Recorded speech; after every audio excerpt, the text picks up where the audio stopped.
And so what I have seen, however, though, is that it's our attitude that means everything when it comes to meditation. I could teach the nuts and bolts of meditation in 15 minutes. I've done it many, many times. Part of this course, I've done it. Part of the guided meditations, the first couple guided meditations will give you a sense of that. It's not really that complicated. But that in and of itself won't necessarily be enough, because what's really of great importance is the attitude that we bring to meditation.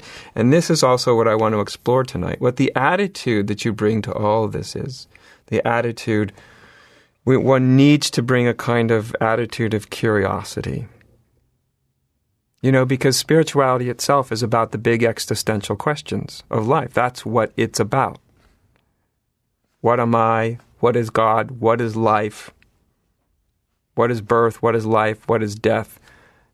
These really fundamental questions. We sometimes, or often, we kind of unknowingly start to turn spirituality into a form of therapy. And part of spirituality, there'll always be a therapeutic element of it. By that I mean you'll be working through certain parts of your emotional life, your neurosis, your hang-up about this, your hang-up about that, your suppressed anger about that, or your suppressed confusion about something else. There's always a therapeutic element that is part of anybody's spiritual life, because it's just part of us as human beings. But in its truest sense, that spirituality isn't necessarily a therapeutic process in the same way that psychotherapy is a therapeutic process. Spirituality may have a byproduct that you end up being happier and freer, and more aligned with existence. But the reason that we're engaging in spirituality is because we're really engaging in the deep existential questions of our existence.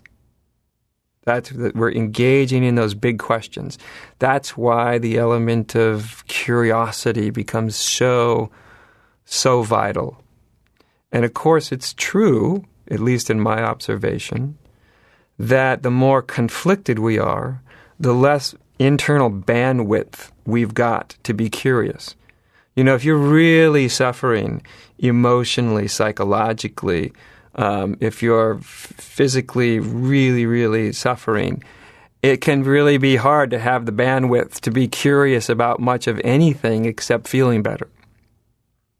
So, if we're really conflicted in that way, to have that the resolution of that conflict to be part of our motivation is perfectly fine. It's perfectly natural.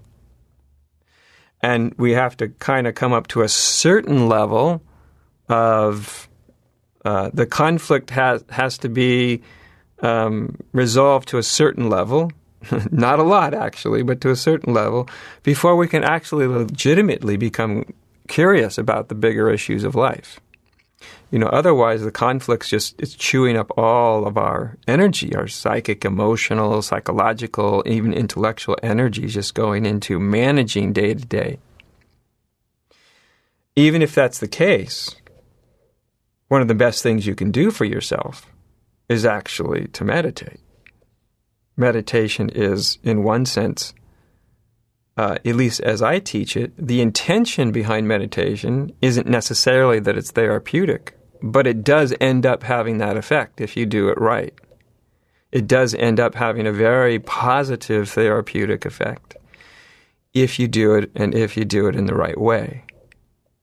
Like anything else, if you do it in the wrong way, it can make things worse, like anything else. That's why I focused last week so much on method, even though I don't give a really dense or complicated method.